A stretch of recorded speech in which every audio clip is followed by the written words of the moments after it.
Bien, estamos en época de Olimpiadas. Estamos ahí, Nadal ayer.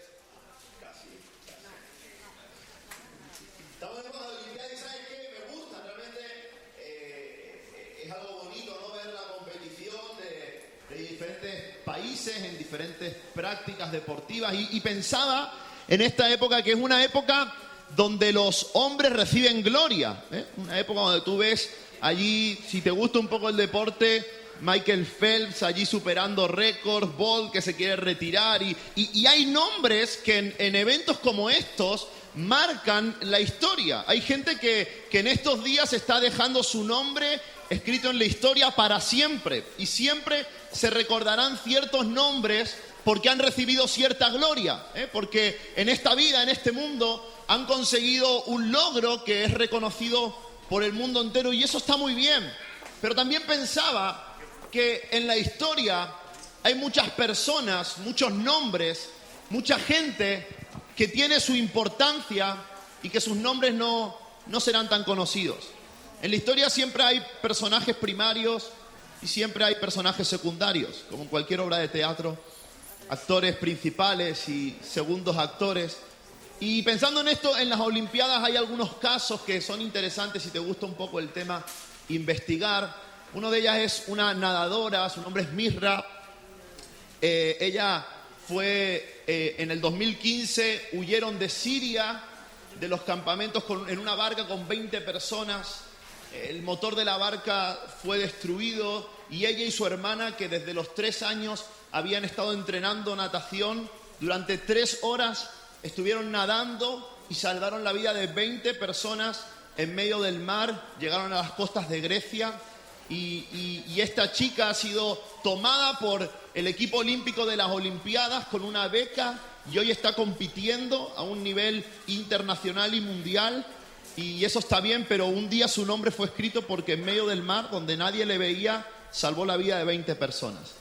Y probablemente esto tenga mucho más importancia que ganar un trozo de metal. Y pensando en esto, pienso en la Biblia y pienso en los nombres propios de la Biblia. Cuando vemos la Biblia, todo el mundo decimos algo, decimos, me gustaría parecerme a, o me parezco a Pedro, ¿no? A ese nos parecemos todos, el carácter. Y me gustaría parecerme a Pablo. Yo quiero ser como Jesús. Y yo quiero ser como Elías. Y realmente hay nombres en la Biblia que sobresalen. Si analizamos nuestras predicaciones, la mayoría de nuestras predicaciones van a ser de nombres de personajes que realmente marcaron la historia. Pero dentro de la Biblia hay personajes que sirvieron a Dios y que marcaron la historia y que Dios y en el cielo realmente son nombres reconocidos y nombres importantes que quizás nosotros no tenemos tan en cuenta. Y hoy quiero hablar de uno de esos hombres, un hombre de gloria, un hombre que halló misericordia, un hombre que sirvió a Dios y sobre todo un hombre del que podemos aprender. Y su nombre es Onesíforo. Así que ven con tu Biblia a 2 de Timoteo, capítulo 1, versículo 15.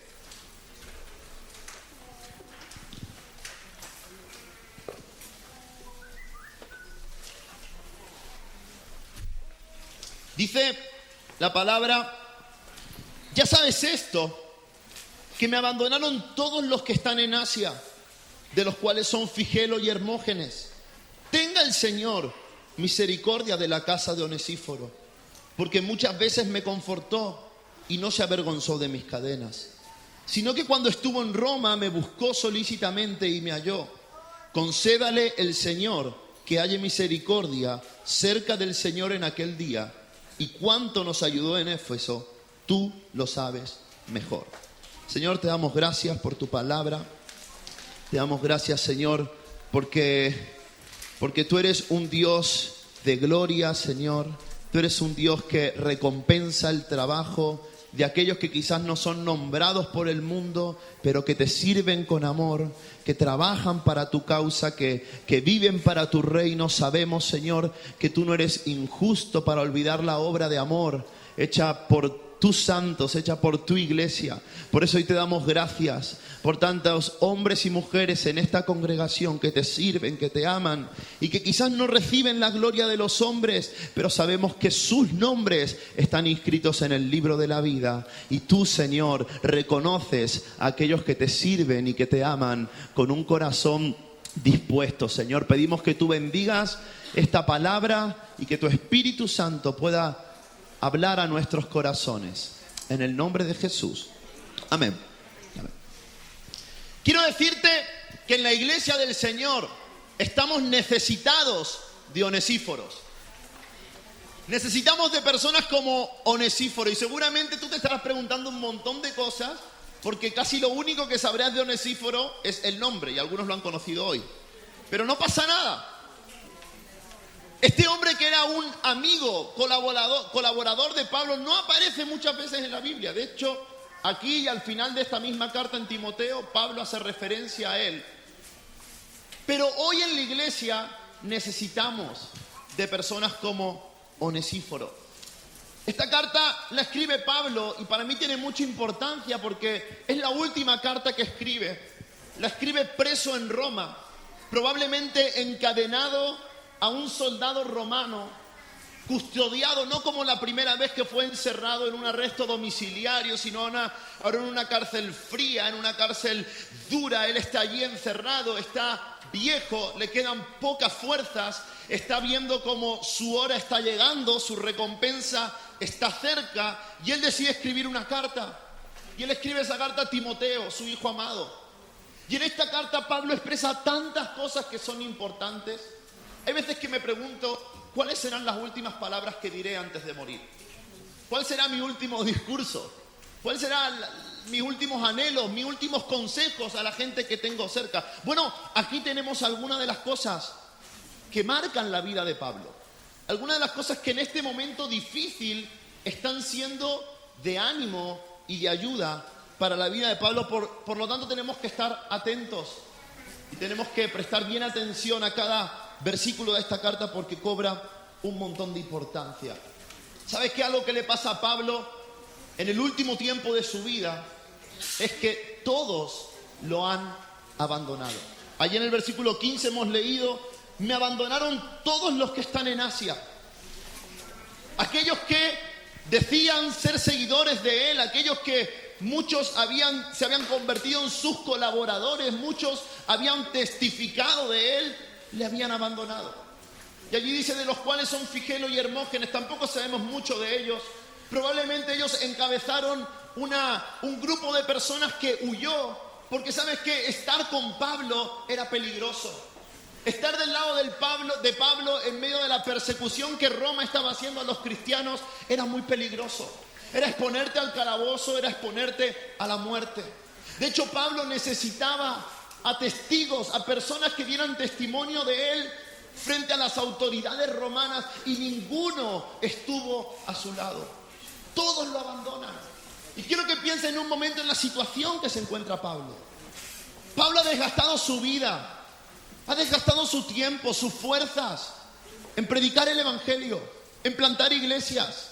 Ha hecho una obra que sería recordada por todas las personas. Ha escrito cartas que trascenderían de su generación hasta el día de hoy. Ha hecho una obra tremenda. Pero llega al final de sus días y dice: todos me han abandonado. Qué duro es sentir que llegas al final de tu vida y quizás el final de tu vida no era el que tú te esperabas. Qué duro es llegar, y no vayamos al final que queda muy lejos, vayamos a hoy. Qué duro es llegar a situaciones, a momentos, a edades, a tiempos en nuestra vida en los que creíamos que las cosas iban a ser de una manera y ahora son de otra. Qué dura es experimentar la soledad, el desaliento. Qué duro es ver que cuando tú has dado mucho por otros, pocos han dado lo mismo por ti. Qué duro es sembrar mucho y recoger poco. Pablo tenía una gran cosecha, pero en este momento él se siente solo. Todos me han abandonado. Todos me han dejado. Y dice en el versículo 16: pero tenga el Señor misericordia de la casa de Onesíforo, porque muchas veces me confortó.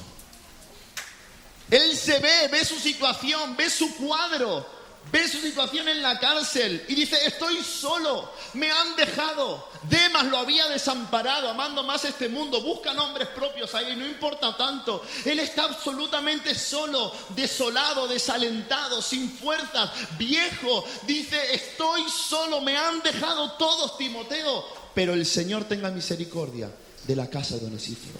Hay un nombre que viene a la cabeza de Pablo en ese momento y es el nombre de Onesíforo. Y dice: porque Onesíforo me confortó muchas veces. ¿Sabes qué? La primera característica de Onesíforo es que Onesíforo fue un hombre que animó y confortó a Pablo.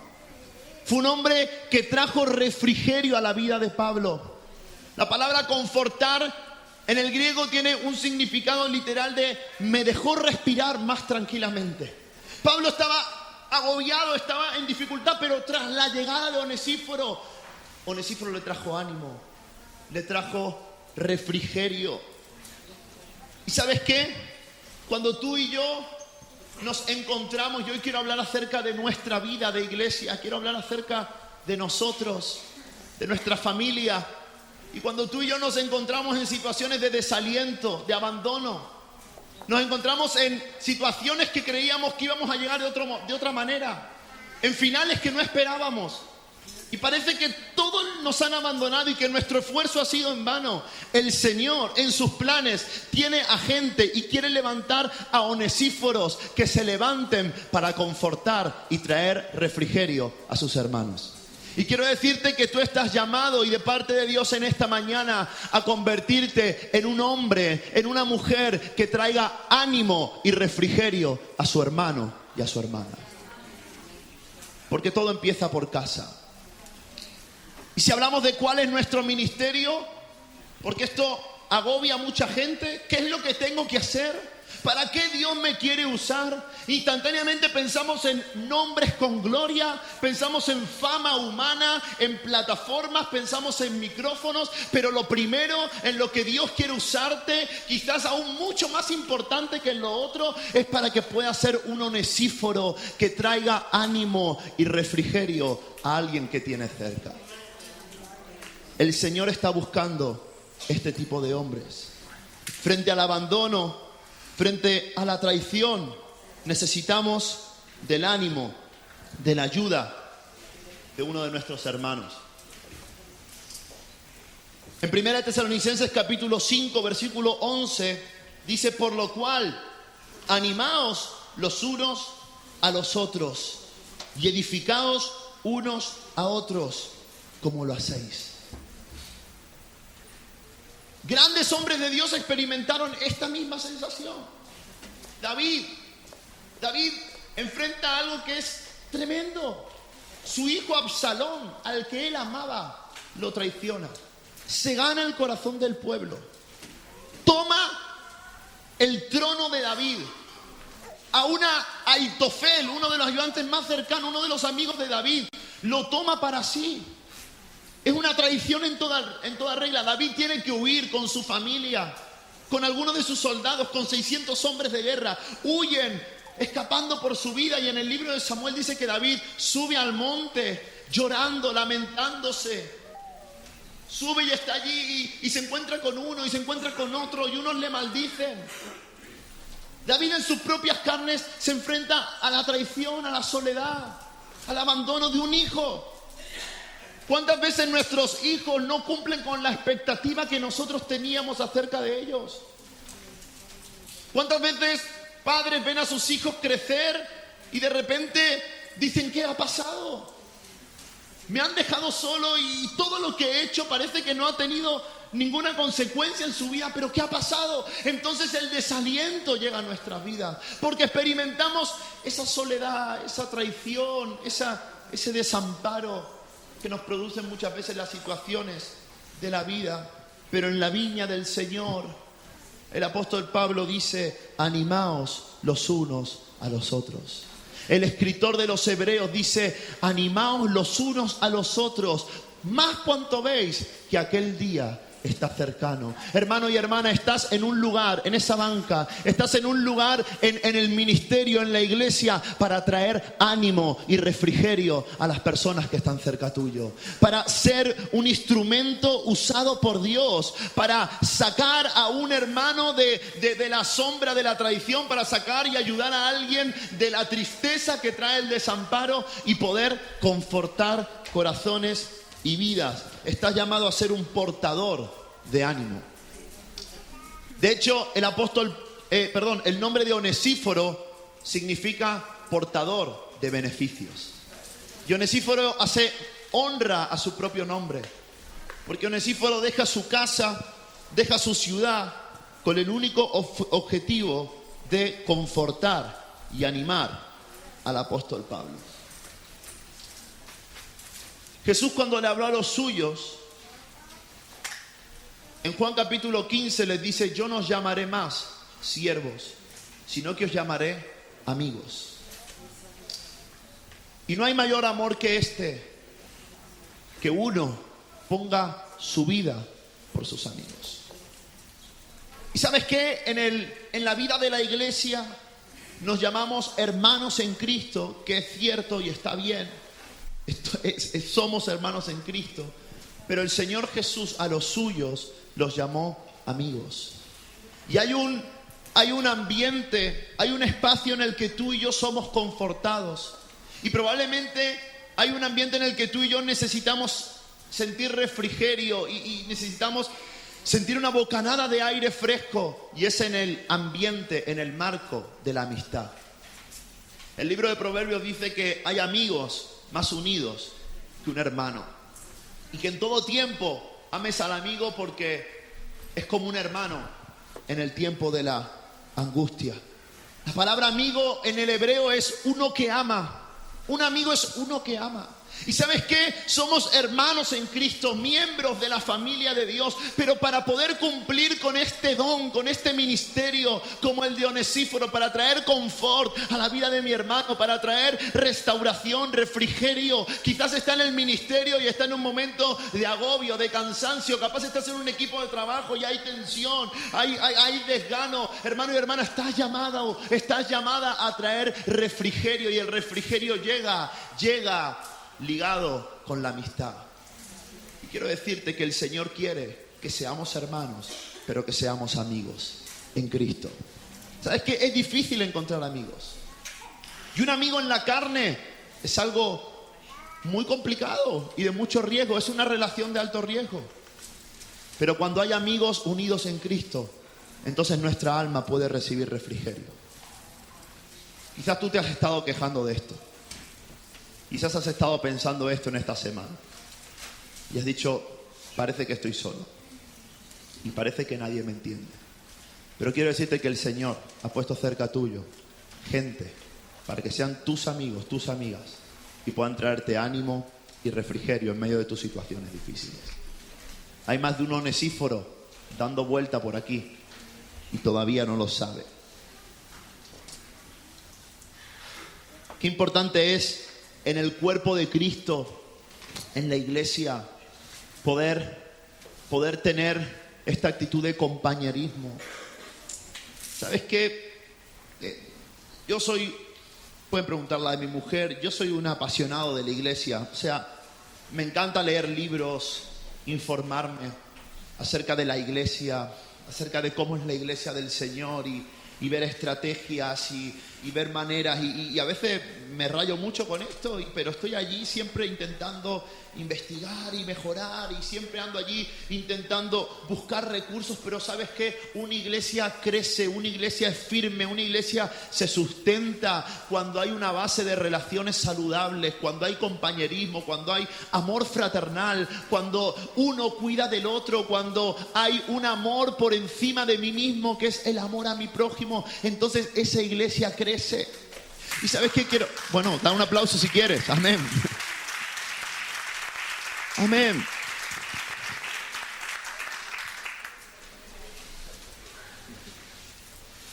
Estamos llamados a trabajar, a servir, a vivir nuestra vida cristiana dentro y fuera de la iglesia sobre la base del compañerismo, del amor, del cuidado del uno del otro.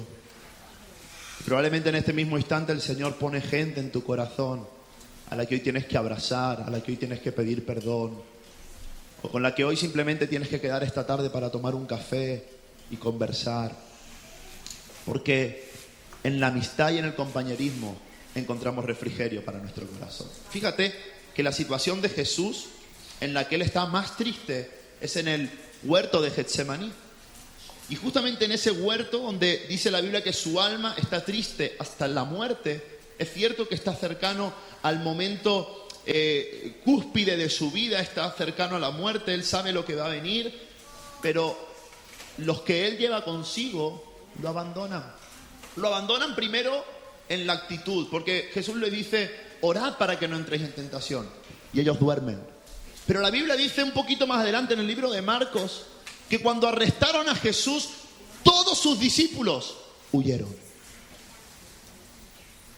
Todos sus discípulos huyeron. Pero un joven, dice la Biblia, le seguía cubierto con una sábana. ¿Quién sería ese joven? Muy probablemente Marcos.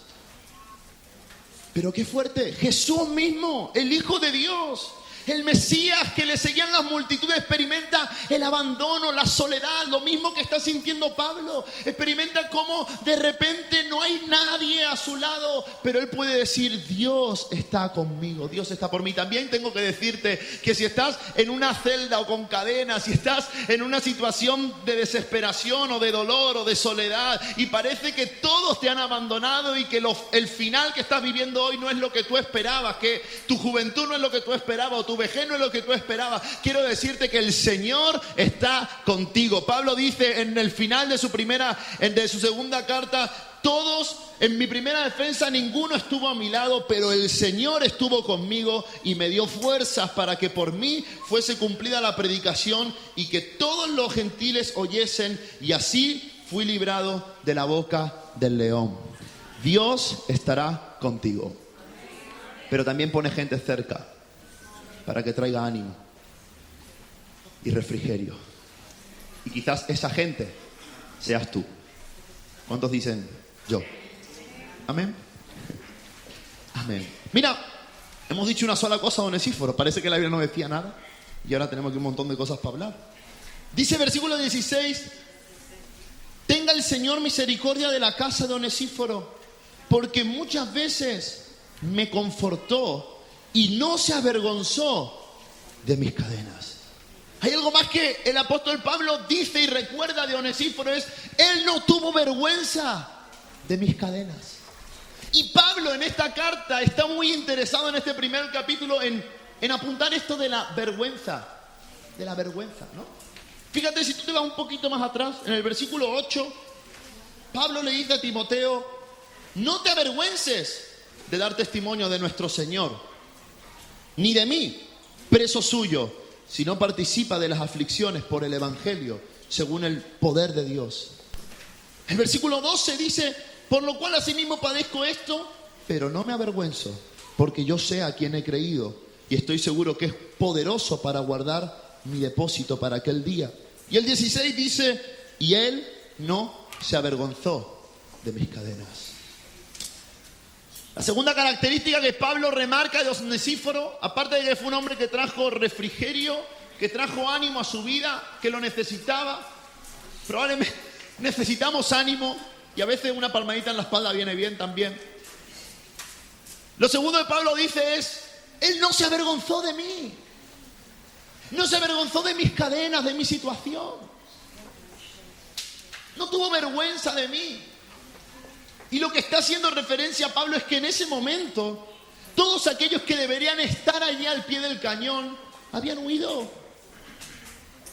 Todos tenían temor a los romanos, todos tenían miedo a la persecución, todos tenían miedo a lo que podía ocurrir. Ninguno tuvo el valor, la valentía para acercarse a Pablo, para buscarlo, para hablarle. Ninguno. ¿Por qué? Porque se avergonzaron en algún momento, en algún aspecto de su situación.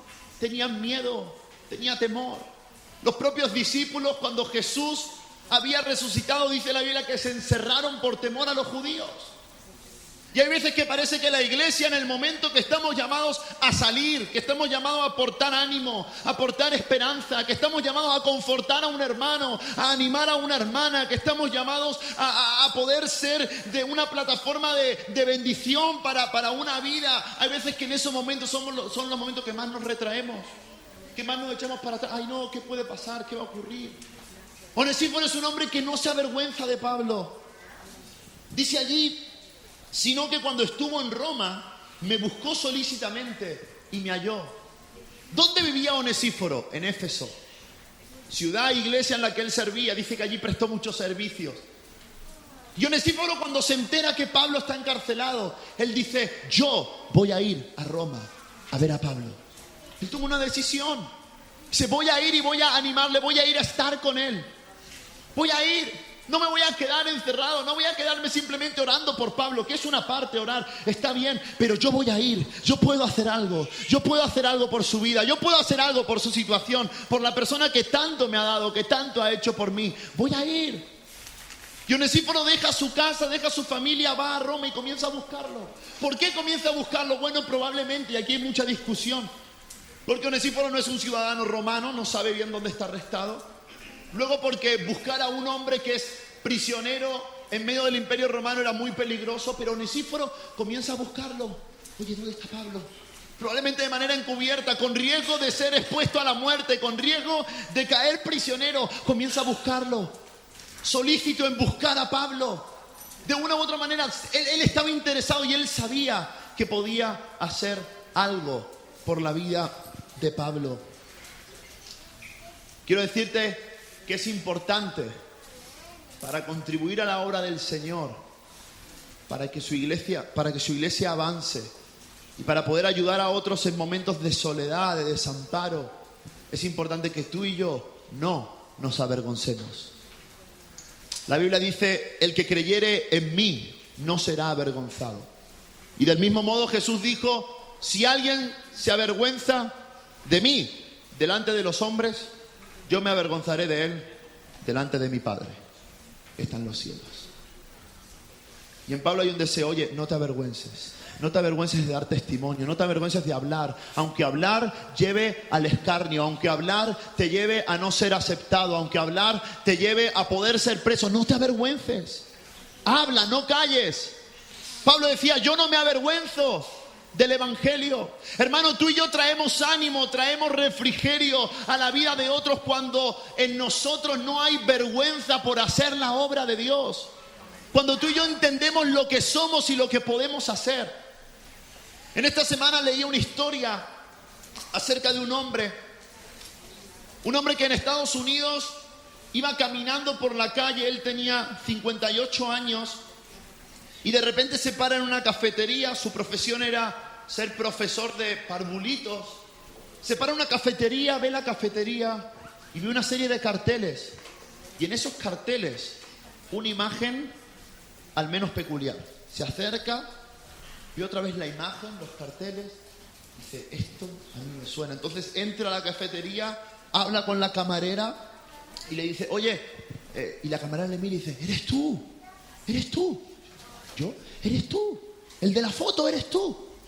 Lo que estaba descubriendo este hombre es que había una imagen publicitaria en una franquicia de cafetería que era su propia imagen. Y cuando él la ve, él toma una taza con una imagen suya trazada, la lleva a su abogado. Mira, esta gente usó una imagen. En ese momento recuerda que 6 años atrás había hecho un casting donde se ofrecían modelos para publicidad. Él hizo unas fotos allí, hizo unas pruebas y le dijeron: bueno, si usamos su imagen lo llamaremos y le retribuiremos. Nadie le llamó, nadie le avisó. Pero durante 6 años parece que un publicista tomó la imagen, la metió en toda la publicidad de la franquicia. Se distribuyó por Estados Unidos, por países de Europa, por un montón de lados. Y el juez, después de un juicio a la franquicia, dijeron: denle un 5% a este hombre de las ganancias con los productos que tienen su sello, $15 millones. Y ese día ese hombre se dio cuenta de todo lo que valía su cara. Por la cara. ¿Qué quiere? ¿15 millones de dólares o qué? Ahora, el punto es en darnos cuenta de lo que somos y lo que podemos hacer. Hermanos, entender esto, que yo sé que capaz aparentemente no es tan fácil, entender que el Señor está buscando onesíforos, es entender que cada uno pueda entender que yo puedo hacer algo por otro. Porque hay una tendencia en el mundo de hoy y es a esperar que el otro haga algo por mí. Es vivir a expensas de la espiritualidad ajena. Es como este está mal, yo estoy mal. Eso es ridículo. Eso es absurdo. No, es que esta persona, no, es que esto... Tú tienes que construir una relación personal con Cristo y tienes que darte cuenta que tú puedes hacer algo. Y hermano, quiero decirte que cada uno de nosotros podemos hacer algo. En primer lugar, por el que tenemos al lado, podemos hacer algo.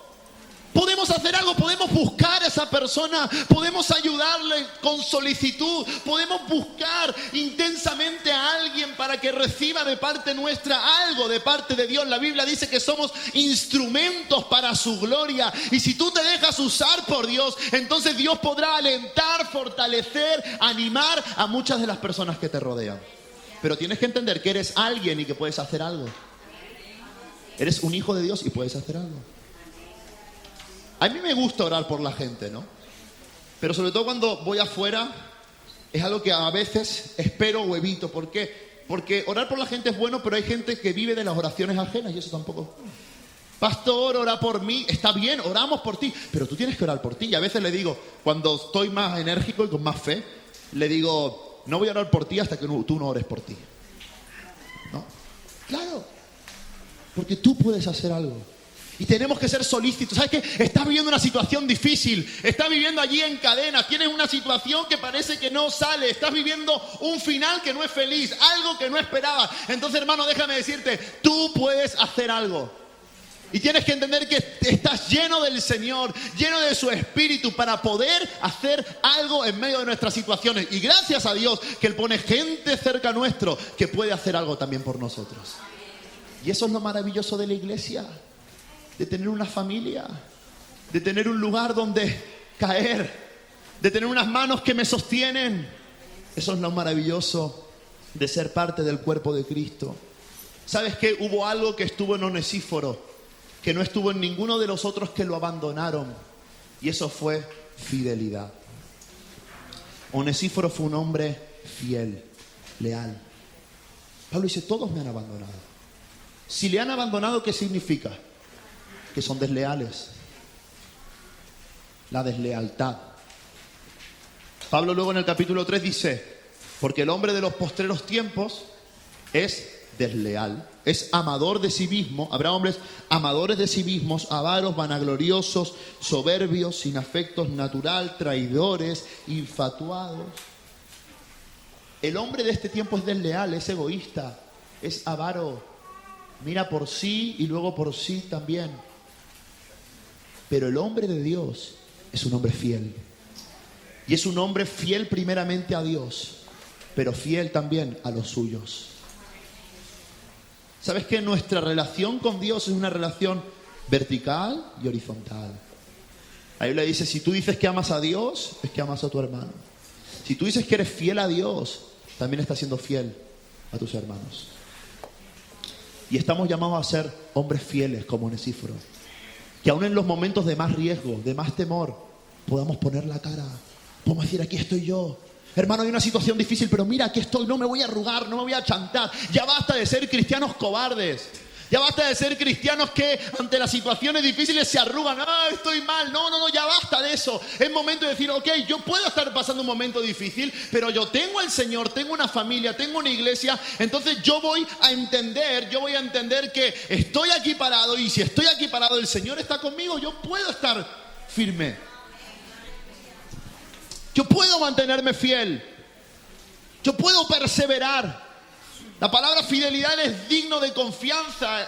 Alguien fiel es digno de crédito. Es alguien con quien se puede contar. Y tú tienes que ser una persona con la que se puede contar. Se podía contar con Onesíforo.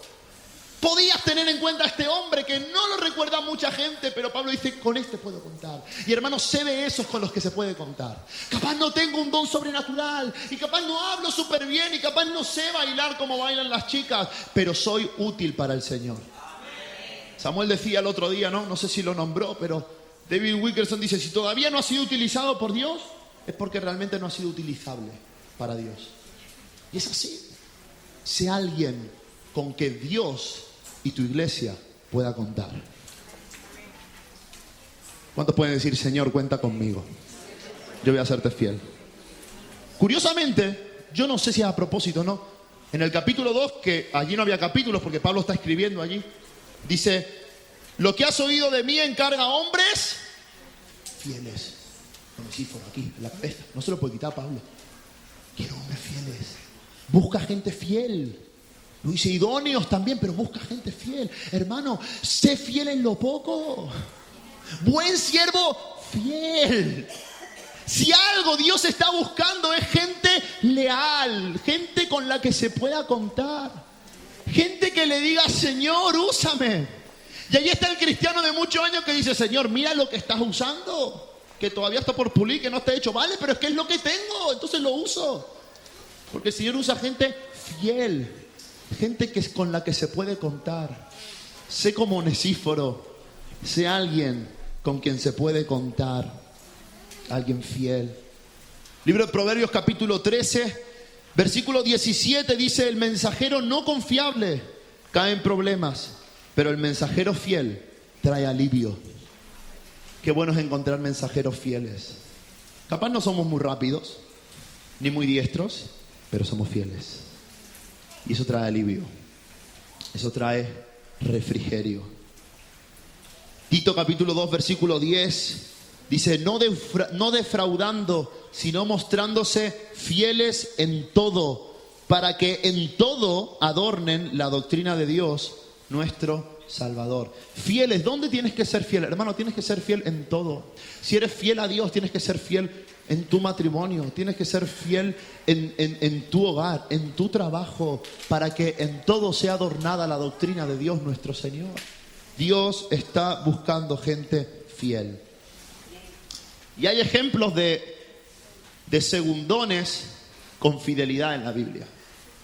Antes te estaba hablando del momento en el que David es traicionado, ¿verdad? ¿Lo recuerdas o ya te has olvidado?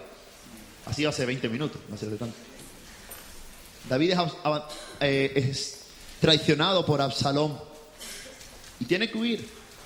Y entre sus filas tiene un hombre llamado Usai. Y Usai le dice, Señor, yo iré contigo. Yo estoy contigo. Mira, te pueden dejar. Allí David, en ese momento, por ejemplo, compone el Salmo número 3. Aunque un ejército se levante contra mí. Es lo que David estaba sintiendo en ese momento. Una tempestad que se le venía encima, su casa. Y Usai le dice, mira, yo voy a estar contigo. ¡Wow! ¡Qué fidelidad! Y David le dice, bueno, está bien, pero ve con Absalón y hazte pasar por uno de los suyos. Y entonces descubre lo que Absalón quiere hacer y házmelo saber. Y entonces Usai, que es fiel, que es utilizable, que es alguien que está ahí al pie del cañón, se va, se mete con Absalón, le dice, Absalón, oh rey, como he servido a tu padre, te voy a servir a ti. Absalón se la traga, se la come con papas enteras. Y entonces allí está Aitofel, que sí que era amigo de David, pero lo había traicionado, y arma un plan Aitofel. Mira, vamos a ir a ellos y vamos a destruirlos. Y Usai, que era fiel y era vivo también, dice, mira, lo que dice Aitofel no es una buena idea. Vamos a hacer otra cosa. Vamos a salir, vamos a rodear. ¿Por qué? No es una buena idea porque todo el mundo sabe que David es diestro en la batalla y que él va a derrotar. La gente va a tener... No, tengo otra idea, dice Usai. Vamos a otra cosa. Vamos a coger, vamos a rodearlos. Entonces, bueno, y ahora hay un plan. ¿Y qué dice Absalón? El plan de Usai es mejor que el de Aitofel. Entonces todo el mundo hace lo que dice Usai. Y Usai le hace llegar a David la información. Oye, que ya está, que los tenemos en el bote.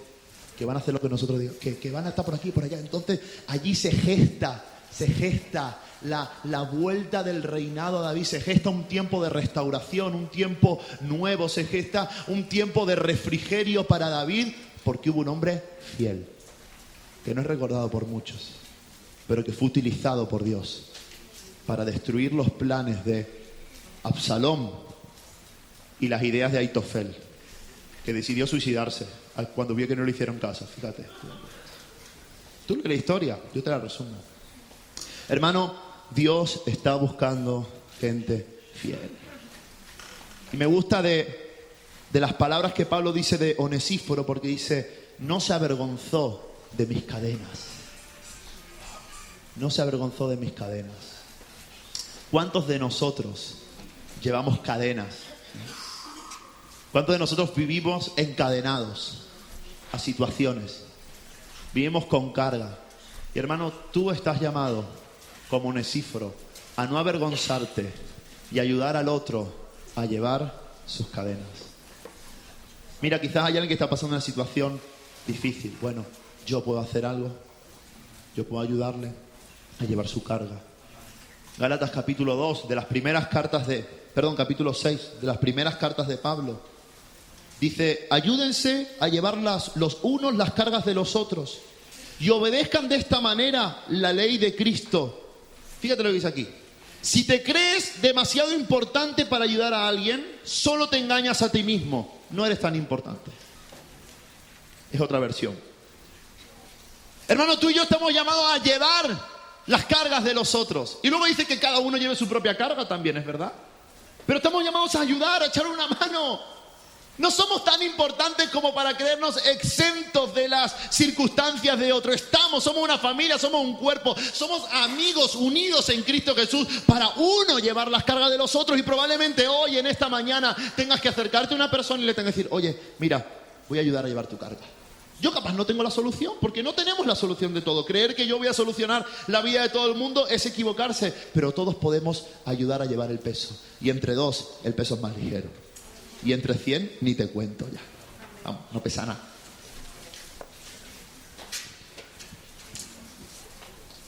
¿Ustedes dicen amén? Una cosa más de Onesíforo. Fue un hombre que animó y que confortó a su amigo. Fue un hombre que permaneció fiel y no se avergonzó de la situación. Y fue un hombre que alcanzó misericordia de parte de Dios. ¿Sabes qué? Pablo pide algo aquí. Y dice, yo le pido al Señor que tenga misericordia de la casa de Onesíforo. Y luego en el versículo 18 dice, concédale al Señor que haya misericordia cerca del Señor en aquel día.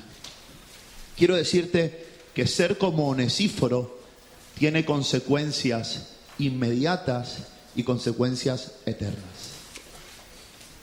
Ser un hombre fiel a Dios y fiel a tu hermano, ser un hombre que anima y que conforta a los otros, tiene una consecuencia inmediata.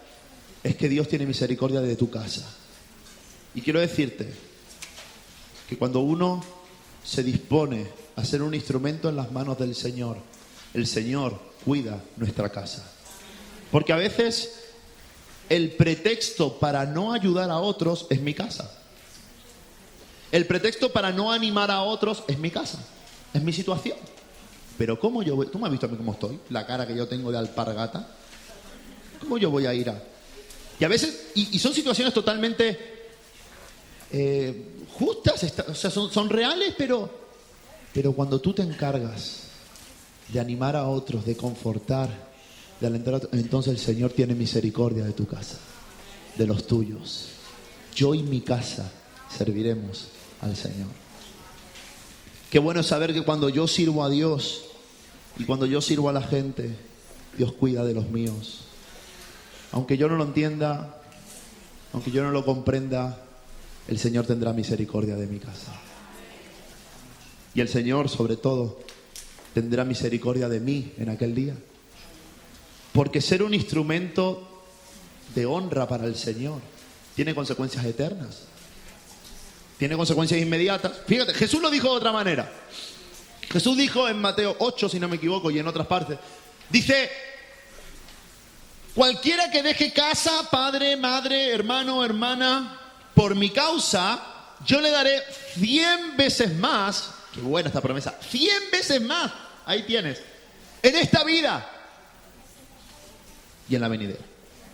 Ahora y después. Seguir a Jesús, servirle, entregarse por Él, no avergonzarse de dar testimonio, ser fiel a Dios, tiene consecuencias ahora y por la eternidad.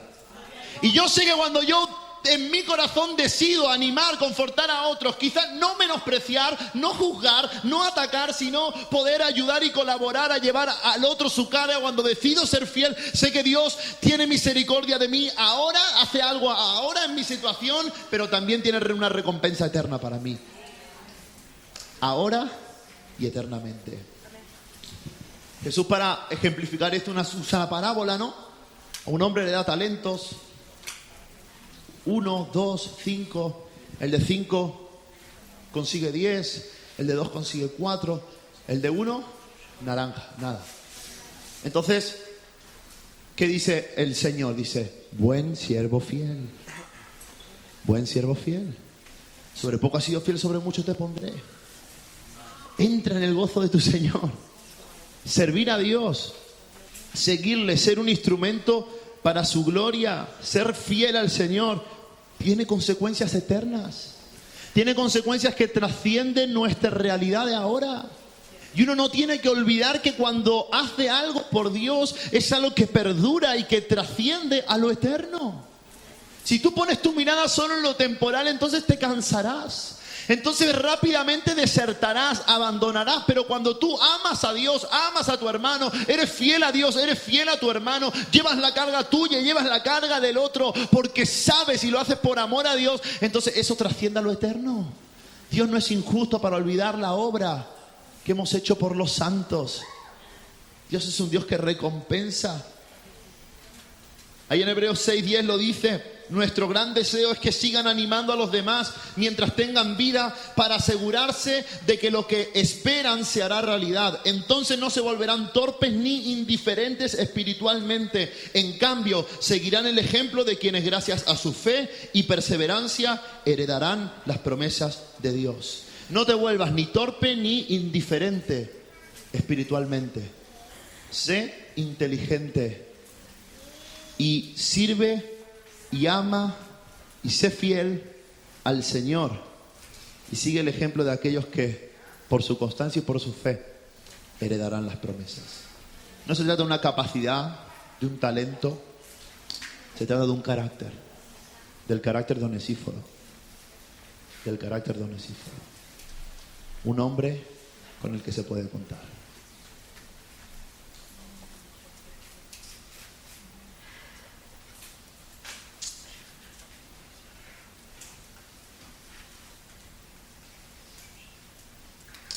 Como te decía, me gusta mucho coger conocimiento de ciertas cosas, ¿no?, relativas a la iglesia.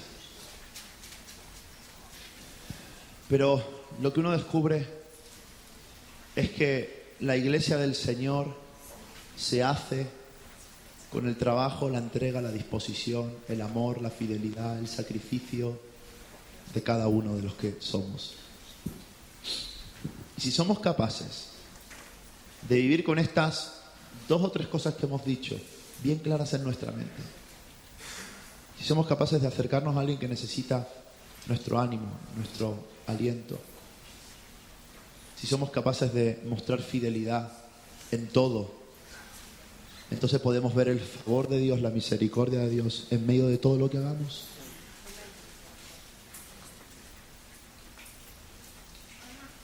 Lo que hoy te quiero compartir es algo muy práctico. Quizás estás con cadenas y con situaciones difíciles, pero eso no te hace exento de poder animar a otros y ayudarlos a llevar sus cargas, de la misma manera que otros te ayudan a ti. Y en este círculo de compañerismo, de intimidad, de amor fraternal, el Señor se glorifica. Jesús dijo: en esto conocerán que sois mis discípulos. Hay gente que no sabe que somos discípulos de Cristo. Hay gente que sabe que venimos a una iglesia, pero no sabe que imitamos a Cristo. Y Jesús dice: en esto lo conocerán, en que os améis los unos a los otros. Y hermano, hay algo en lo que crecer. y hay algo en lo que aprender. Y se ve reflejado en el carácter de Onesíforo.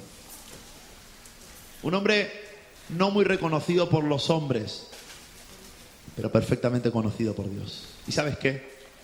No me importa no ser conocido por los hombres. Y no me importa no hacer cosas que los hombres puedan tuitear en Twitter o postear en Facebook. Lo que me importa es hacer cosas que tengan relevancia para mi Señor Jesucristo. Porque de Él soy y a Él sirvo. Te pido por un momento que cierres tus ojos ahí donde estás.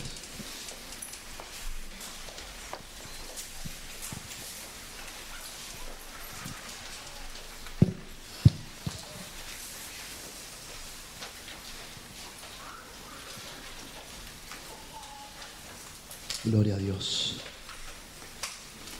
Gloria a Dios.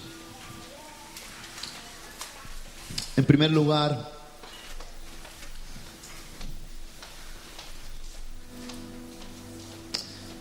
en esta mañana, yo quiero hacer un llamado, una invitación.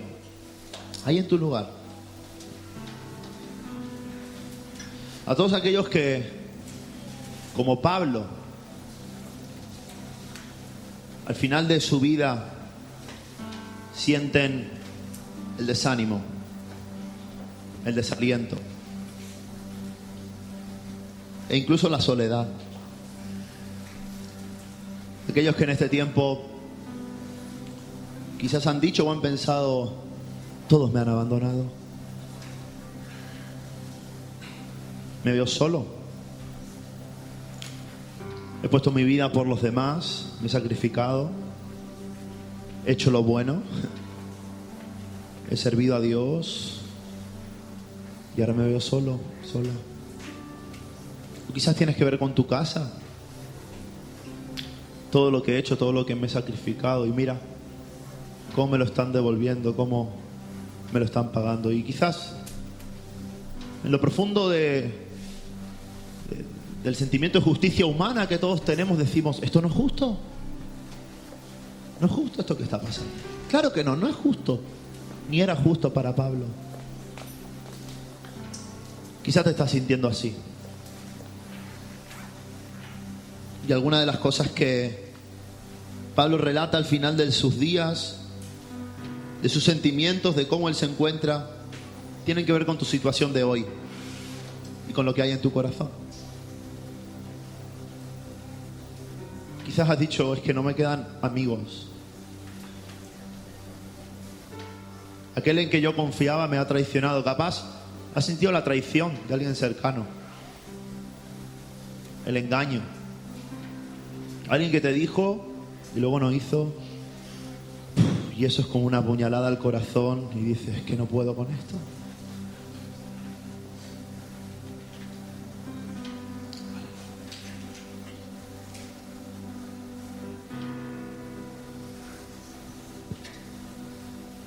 Si todo eso tiene que ver contigo, quiero decirte que el Señor está a tu lado y te da fuerzas para que por medio tuya sea cumplida la predicación y que todos puedan oír. El Señor te librará de toda obra mala y te va a preservar para su reino celestial. Quiero decirte en primer lugar que el Señor está contigo. Y ese es nuestro consuelo, ese es nuestro aliento, esas son nuestras fuerzas. Si tú estás en esta situación y quieres que la presencia de Jesús invada tu cárcel, tus cadenas, ¿dónde estás? Levanta tu mano. ¿Y dónde estás? Levanta tu mano al Señor. Si estas palabras tienen que ver contigo, si estos sentimientos del apóstol tienen que ver con lo que hay en tu corazón, levanta tu mano. ¿Y dónde estás? El Señor hoy quiere darte consuelo. El Señor dice en su palabra: he aquí vendrán del Señor tiempos de refrigerio. Hay un refrigerio que encontramos en Cristo. Hay una bocanada de aire fresco que encontramos en la presencia de Jesús. Y si tú estás necesitando ese aire, ese renuevo, levanta, sigue con tu mano en alto y allí donde estás, dile: Señor Jesús, tu presencia, lléname con tu presencia. Tú eres mi socorro. Tú eres mi consuelo. Tú eres todo. Sí, sí, habla ahí con Dios, habla ahí con Dios. Habla ahí con Dios. Oh Señor. Aprovecha este momento para buscar de Jesús. Él quiere llenar tu corazón. Y hay algo personal que Dios quiere hacer con cada uno de los que han levantado su mano. Y es hacer notoria su presencia para que sepas que Él está contigo. Aunque todos te abandonaren, yo estaré contigo, yo estaré contigo.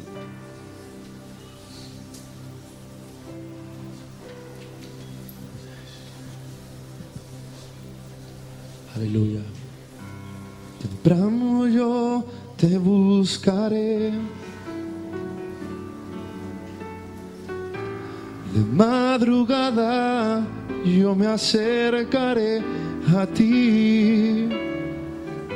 Mi alma te anhela y tiene sed para ver tu gloria, para ver tu gloria y tu poder.